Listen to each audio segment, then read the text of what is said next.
Hey guys, so the price of these ultimate rares in the most recent OTS16 packs have been absolutely ridiculous, and so I thought it'd be interesting to look at the 1 year history of the previous ultimate rares from the last few OTS packs and see if there's any trends. Now, I'm not a market watch channel, so I'm not going to be giving any purchasing advice, but this is more for you to just look at the numbers yourself for interest's sake. So if you want more database videos like this one, then make sure to subscribe. So let's start with the most recent OTS16 that came out in June, where the 3 ultimate rares were the alternate R Cyber Dragon, Forbidden Droplet, and Firewall Dragon. This made it one of the best OTS packs of all time, but of course meant that these cards would be quite pricey, although not sure if people really knew that they would be at the prices that they are now. So let's start with the Cyber Dragon first. Now this graph is based on the lowest listed prices on YGO prices in US dollars. Now I know that TCG Player recently added the historic sold prices, which is amazing, but right now they do not have a lot of old data for the previous OTS Ultimate Rares, whereas YGO prices can provide the price history of the last year. Hopefully in the near future TCG Player will have more complete data and I can just rely on that, but for now it's okay. The prices on YGO prices was actually very similar to the sold prices on TCG Player anyways. So the earliest data point available was about a week after the release of OTS16, because YGO prices, they don't have the prices up right away. Right from release, it was around 235 US, which is pretty insane. I get that it's an anime classic card and a collector's item, and that the original near mint first edition Ultimate Rare Cyber Dragons can go roughly $1,000 each, give or take. Still, it is a very high price tag and has been pretty steady up until now. The most recent few days show that perhaps the price is slightly declining, and maybe that actually is the case, but at least over the long term in terms of years, I think it's safe to say that it will just go up over time. Now, if you thought Cyber Dragon was expensive, Forbidden Droplet is even more costly, starting at around 250 US near release, and has steadily gone up already to about $275, although perhaps that might dip a little, who knows. Its current only printing is the secret rare version from Rise of the Duelist, which is an expensive card on its own, although it will be getting a reprint soon in Brothers of Legend and possibly in the Megatins later this year. Lastly, for OTS16, we have Firewall Dragon, which of course is the cheapest by far of the 3 ultimate rares. Since it's errata, it first came out as a ghost rare and now ultimate, so clearly we still do not have access to a cheaper errata version of this card. The price of this card has been relatively stable at this point, and perhaps you could argue it is declining slightly at the moment. It's not a meta staple extra deck, but it is a protagonist ace monster from the anime, so I think it holds some value from that. So the OTS16 packs have only been out for less than a month, and I wanted to look at the historic trends of the previous ultimate rares. Sadly, YGO prices can only go back up to 1 year, so I can only look back until the end of June of last year. Luckily though, that's just around the time when OTS13 was released, which was the first OTS pack to be released since we went into lockdown. OTS13 was alright with Book of Moon, Abyss Dweller, and Traptrix Rafflesia as the 3 ultimate rares. Now for the prices of these older cards, what I did was I took the average of the lowest listed price for that given week. So for example, the data point for the week of June 28, 2020 would involve the average of the lowest listed price between June 28th to July 4th, 2020. So starting with Book of Moon, the earliest data point that we had available was the week of June 28th, and it started around $85 US, and while it went up a week after that, it did start declining and stayed relatively stable up until around the first week of March, so about 9 months after the initial release.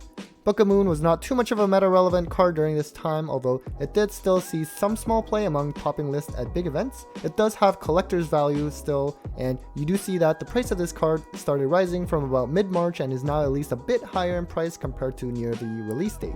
Then we have Abyss Dweller, which certainly is a great extra deck card and has seen a lot of meta play in the past, but in the past year it did not really see all that much play compared to older formats. Still, since it is a card that can always see a lot of play again depending on the format and the top decks at the time that can make rank 4s, there's still potential for this card in terms of value.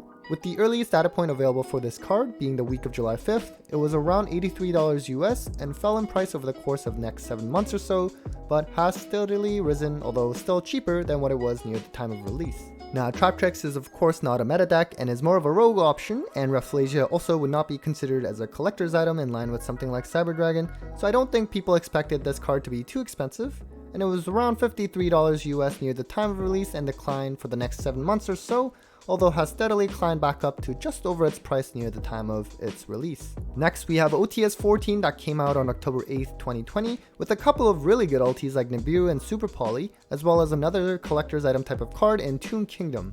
So the card prices on YGO prices for OTS14 didn't really become available until the week of November 1st. It started around 49 US, but again, you do see that typical decline, this time lasting around 3 months, and started climbing up slowly.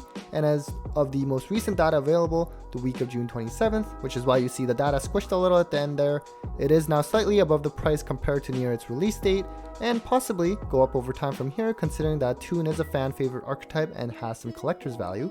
Now, Nibiru since release has been a great card and has been in people's main or side deck for a long time. Considering its meta relevance, the price did start out high at around $100 US and did stay stable until about the first week of March, so roughly 4 months. But from mid-March it started spiking again by mid-May, and while it has cooled down a little since, the price of this card now is much higher than near its release date and is around $177 right now.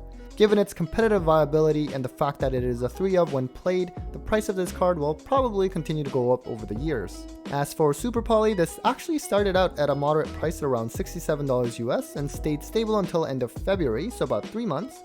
And then around mid-March, it started going up a notable amount, and this had a lot to do with LCS 11 that weekend where Dogmatica and Vokshadal had a really strong showing, and Super Poly was a key main deck card for them. It is now almost double the price as it was near the time of release, currently sitting around $115 or so. Finally, let's cover OTS15, released in February of this year and was probably one of the worst OTS packs in recent memory. Dark Requiem and Armed Dragon were just really bad choices, and Halqifibrax was at least a good card, but was seeing a big decline in play compared to when it first came out.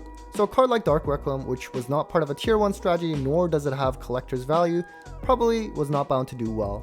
Near the time of release, it started out high at $100 US, but really has declined ever since and is now only a third of the price at around $32. Similarly, Armed Dragon also is not part of any meta strategy, and while it may have more collector value I suppose compared to Dark Requiem, it's still nowhere in line to the collector value of something like Cyber Dragon.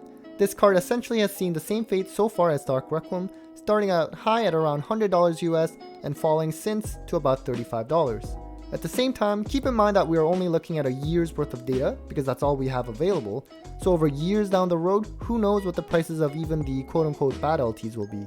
Finally, the only good ulti from OTS15 was Crystron Halqifibrax, which is certainly a strong staple in many combo decks, although its play declined a lot in the past few formats compared to when it was first released at the start of the pandemic. The price did start high as well at about $117 US and saw some early declines and a quick rebound, but it still currently is cheaper than what it was on release.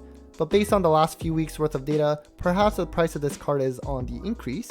It is a strong card with meta potential after all, so it does have strong potential to be high in price. Alright guys, so that was it for the 1-year cost history of the OTS packs that were released during the pandemic. Hope you enjoyed this new kind of video, and if you did, consider sharing the video and subscribing. I can try to make some more cost-based videos down the line if there is interest. Take care guys.